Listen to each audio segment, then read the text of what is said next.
Olá galera, tudo bem? Tudo bem com vocês? No vídeo de hoje nós vamos trazer uma proposta um pouquinho diferente. Nós vamos trazer uma proposta de fisiologia respiratória com aplicabilidade ali com a terapia intensiva.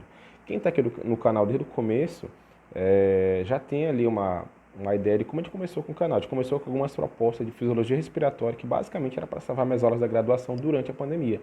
Acabei abrindo o canal depois. Então, essa aula vai ser uma série de aulas, a gente falando sobre fisiologia respiratória com aplicabilidade ali em terapia intensiva.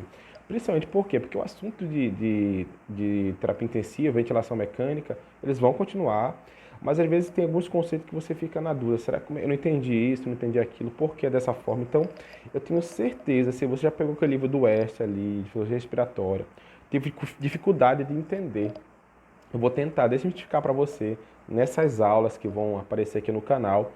Cada capítulo daquele do Oeste, estrutura e função, relação ventilação perfusão, fluxo e metabolismo pulmonar. Então, vai ter muita coisa legal ali no canal relacionada à estrutura e função pulmonar, a parte ali de troca gasosa, transporte, da parte daquela da curva de oxihemoglobina, toda aquela parte que a gente tem um pouco de dificuldade de compreender, a gente vai trazer algo bem legal no canal.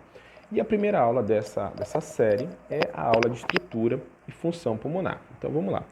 Nós vamos falar muito hoje sobre essa membrana alveolo-capilar, que é uma membrana muito fina, que basicamente ela tem 0,3 micrômetros, algo muito fino, ou seja, ela permite rapidamente a troca de gases por forma de difusão passiva. Isso é excelente para a gente. Contudo, ela tem um poder de estabilidade ali que também tem vários mecanismos que a protegem, porém qualquer alteração, seja no sistema capilar ou no sistema alveolar, o dano vai acontecer.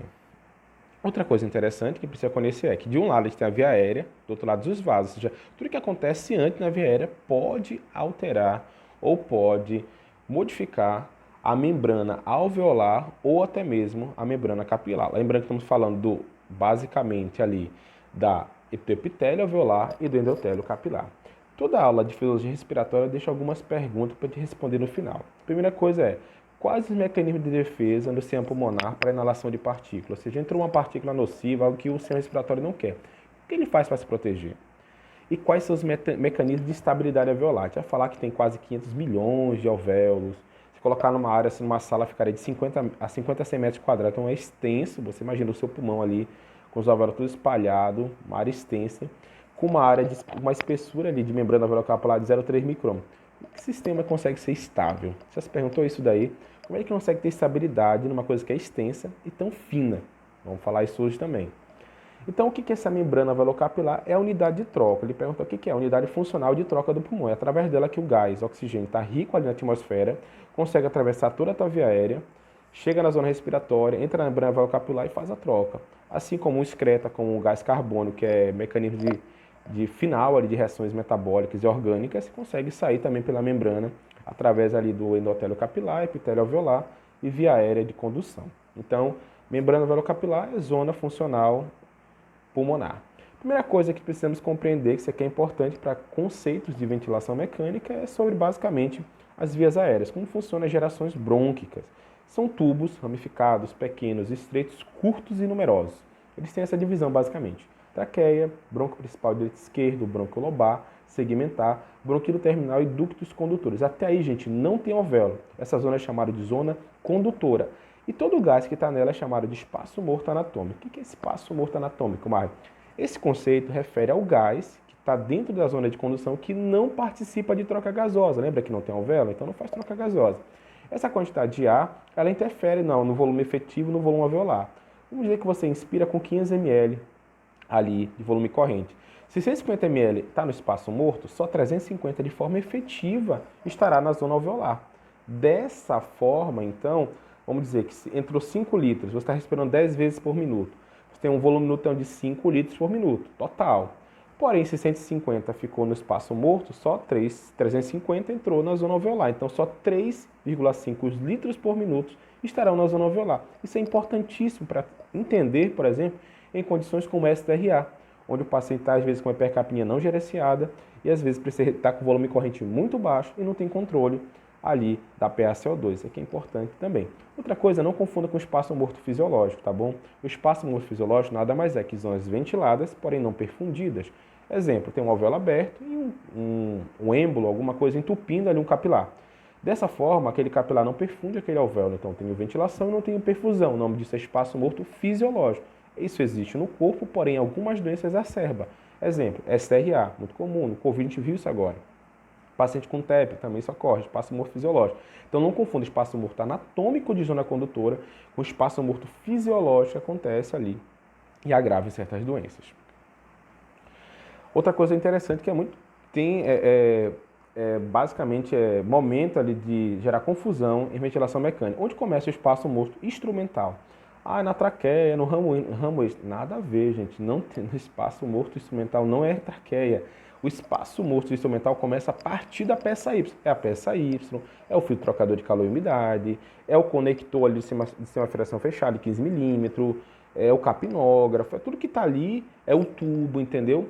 Isso é espaço morto instrumental. Então, é por isso, por exemplo, que o paciente contar com uma PSO2 não gerenciada, volume corrente otimizado, frequência otimizada, não tem mais nada que se fazer, se tira o trocador de calor e umidade, que é o filtro passivo, e coloca o paciente no filtro trocador de calor e umidade ativo, que está nas traqueias.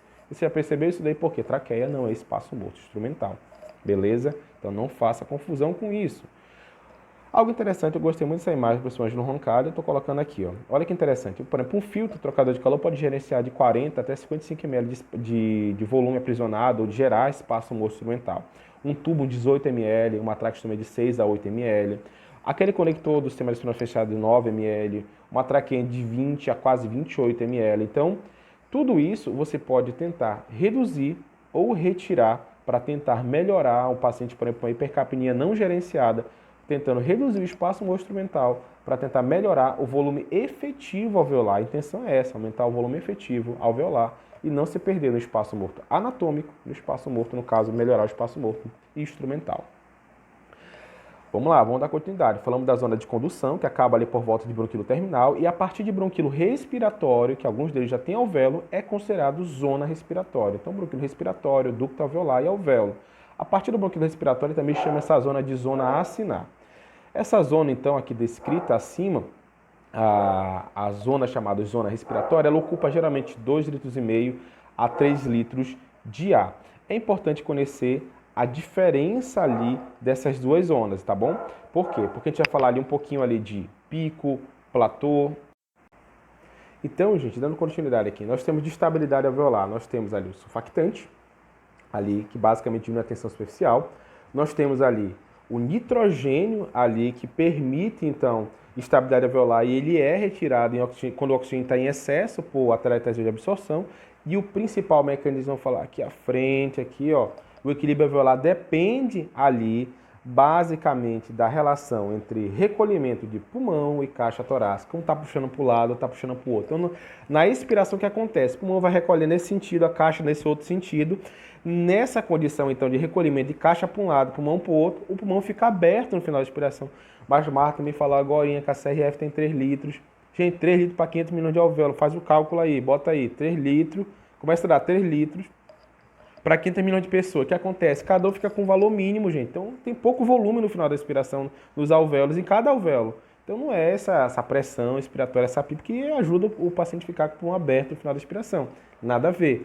O que gera é o seguinte, então, o equilíbrio de caixa com o equilíbrio de pulmão é isso que tem ali para equilibrar ali o alvéolo no final da expiração. Então, um está puxando para um lado, puxando para o outro. Os alvéolos, então, conseguem ficar ali no final da expiração aberto. Isso é tão bem provado quando tem, por exemplo, um paciente com fibrose pulmonar. Vamos dizer, um paciente pós-Covid, evolui com fibrose pulmonar, associado ali sequelas ali da ventilação prolongada, da doença, por aí vai. Esse paciente pode ter, por exemplo, o recolhimento do pulmão maior que a caixa. Então, quando o pulmão recolhe mais do que a caixa, o que acontece? O pulmão, então, vai diminuir a capacidade visual funcional, ou seja, vai ficar menos gás no final da expiração. Porque o pulmão recolhe mais rápido que a caixa, automaticamente vai ter colapso. A água pode evoluir com atelectasia e colapso alveolar, totalmente congruente. Segunda opção, enfisema pulmonar. O paciente onde tem o recolhimento do pulmão, ele é mais lento e a caixa, então, recolhe mais rápido que o pulmão. Nessa condição acontece o oposto, o pulmão não consegue esvaziar porque a caixa recolheu mais rápido do que ele. Automaticamente a CRF aumenta, tem mais volume ali na CRF, automaticamente tem formação de volume, mais volume, formação de pressão e sim formação de autopipe. Então perceba que esse equilíbrio alveolar é formado pela CRF e formada pelo recolhimento do pulmão e pelo recolhimento da caixa. Essas duas forças contrárias formam a capacidade residual funcional e ela pode estar deslocada para a direita, no enfisema, ou para a esquerda ali, em doenças restritivas. Beleza? Então, estabilidade alveolar. Respondemos aqui. Surfactante número 1, número 2 ali, nós temos ali o nitrogênio, e número 3, o recolhimento da caixa e do pulmão. Vamos lá. Agora a pergunta, responda a pergunta ali que a gente está inicial. Como é que o pulmão, o sistema respiratório se protege na inalação de partículas? Basicamente é o seguinte, a gente tem ali 50 a 100 metros quadrados, né, de área, se você estender ali, esticar ali todos os alvéolos, com uma zona ali de 0,3 micrômetros ali, que não pode ser atacada, como é que ele se defende?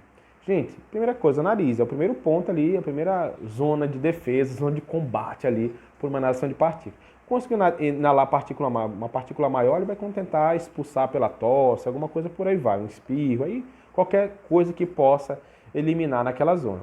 Mas atravessou o nariz, uma partícula menor, passou pelo nariz. Aí ele pode encontrar um muco, por exemplo, aí na zona de condução, uma laringe, incomodar até mesmo uma traqueia, e o paciente tossir e ou engolir aquela partícula ali, ou ser deslocada pelo mecanismo da tosse. Beleza, nariz e muco. Lembrar que esse muco aqui ele é produzido pela célula tem glândulas mucosas, célula caliciforme. Isso vai toda a parede brônquia. Para quê? Para que esse muco aí, então, ele consiga englobar essas partículas para serem eliminadas. Mais um pouquinho aí. Tem o batimento ciliar, gente. O que acontece? O que é o batimento ciliar? São movimentos rítmicos que fazem com que essas partículas venham subir de vera distal para vera proximal para ser eliminada pelo mecanismo da tosse.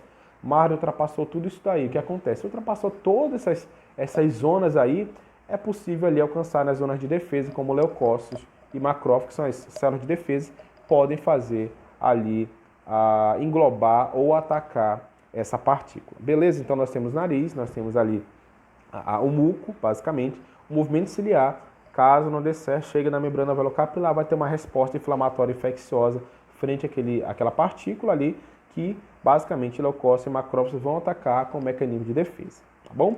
Agora, eu acho que eu deixei uma pergunta aqui interessante. Agora pense comigo. Aquele paciente seu, mecanicamente ventilado, que está lá, com sedação. Para você ter uma ideia, a sedação diminui o batimento ciliar e deixa quase a zero, ou seja, o cílio não funciona. Seu paciente não tosse porque o RAS está menos 5. Opa, já tirei a tosse aqui, número 1, tirei o batimento ciliar. O gás não está acondicionado, ali o filtro está mal posicionado, o filtro já está encharcado, o filtro é velho, então o gás não tem calor e umidade. Olha só, piorou ainda mais a viscosidade do muco. E aí, gente? Você acha que esse paciente vai conseguir deslocar secreção ou vai acumular secreção? Vai acumular secreção. Então, vou colocar alguns pontos interessantes. Vamos pensar aqui em remoção de partícula no paciente mecanicamente ventilado. A intubação traqueal, por exemplo, gera ali em torno de perda de velocidade de transporte de 80%. Insuflar o cuff, na primeira hora, 37% da velocidade do muco. Em 4 horas, mais ou menos, 52%. Já começa a formar um biofilme ao redor ali daquela superfície ali de plástico, do tubo, da traqueostomia, questão de horas. A hidratação e umidificação ali, ela depende do trocador de calor e umidade e depende também da hidratação sistêmica do paciente. E tudo isso altera o clírice mucociliar e o batimento ciliar. Sedação profunda altera o batimento ciliar também. Isso pode prejudicar a velocidade de deslocamento do muco. A hidratação sistêmica, acabei de falar agora, pode deixar o muco mais viscoso ou menos viscoso. E a tosse, ela facilita ali o bias flow expiratório e facilita também o aumento do fluxo expiratório. Mas o paciente não tem nada disso, gente. Ou seja, o paciente mecanicamente ventilado, às vezes em RAS menos 5, o que tem para ele? O que sobrou para esse paciente para deslocar a secreção? Uma única coisa, o bias flow expiratório. O que é o bias flow expiratório? É deixar o fluxo expiratório maior que o inspiratório. Isso é muito comum no modo volume, ou seja, no modo volume, o fluxo ins ele é menor e o E geralmente é maior. Já está no bias flow expiratório, maior que 33 litros geralmente. Por quê? Porque a curva geralmente é quadrada ali, a curva quadrada gera um pico de fluxo expiratório menor.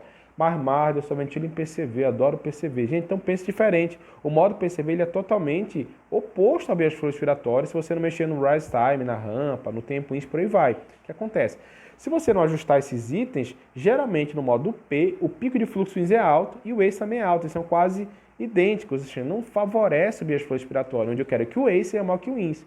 Mário, mas aí meu paciente está sincrônico, tal, eu preciso ventilar no modo P porque o fluxo é livre. Beleza, mas faça isso ajustando o rise time, como nessa imagem que eu postei na comunidade ali, ó, onde eu estou no modo PSV e estou ajustando o bias flow expiratório. Eu tenho 60 litros ali mais na curva de fluxo INS e tenho mais de 90 no ACE, ou seja, possivelmente eu estou gerando bias-flow respiratório. Então, quando você colocar o paciente em ventilação mecânica, pense também no deslocamento de secreção, pense na estrutura e função pulmonar. Ele está perdendo tudo isso.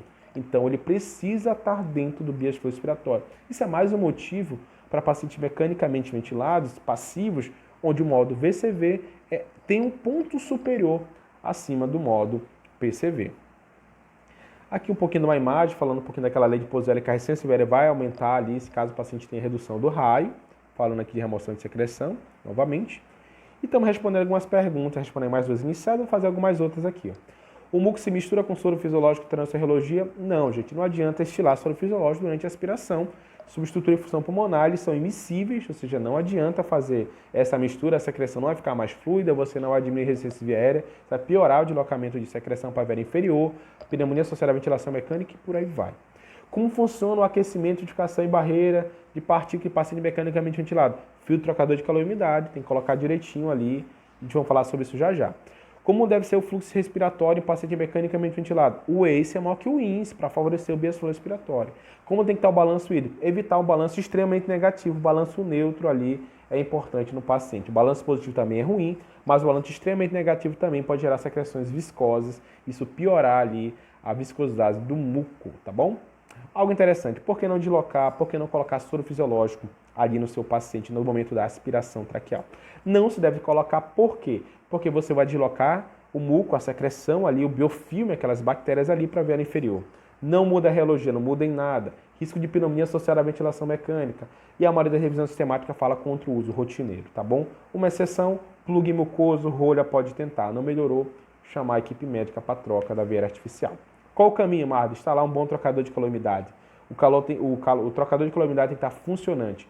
Hidratação sistêmica, adequada ventilação do paciente, adequado bias-flow respiratório. Não tem outro caminho, tá bom? Como é que eu faço para trocar calor e umidade em paciente mecanicamente ventilado? Duas opções, trocador passivo ou trocador ativo. Qual eu vou utilizar? O que tem na minha unidade, desde que não tenha contraindicação por trocador de calor passivo, que nós vamos falar agora. O passivo ele é muito prático, ele veio para suprir essa necessidade do ativo, tem que encher, controlar a temperatura e por aí vai. Porém, o ativo ainda tem as suas opções quando o passivo ali está contraindicado.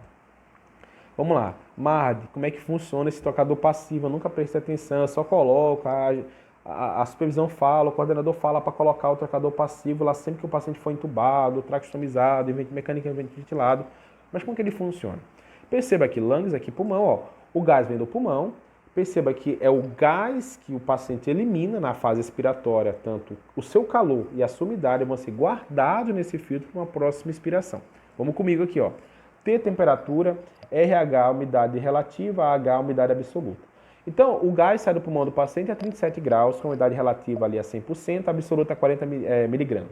Só ele bater no filtro ali, ó, no compartimento de condensação, a temperatura cai ali uns 3, 4 graus ali, a relativa se mantém a 100%, a absoluta já começa a perder ali um pouquinho, vai ali para 36 miligramas, e acontece uma reação aí, que é a reação de calor latente, começa a formar vapor de água ali, essa troca de calor e umidade ali gera uma energia chamada calor latente, que deixa ali a calor e umidade para essa zona de condensação.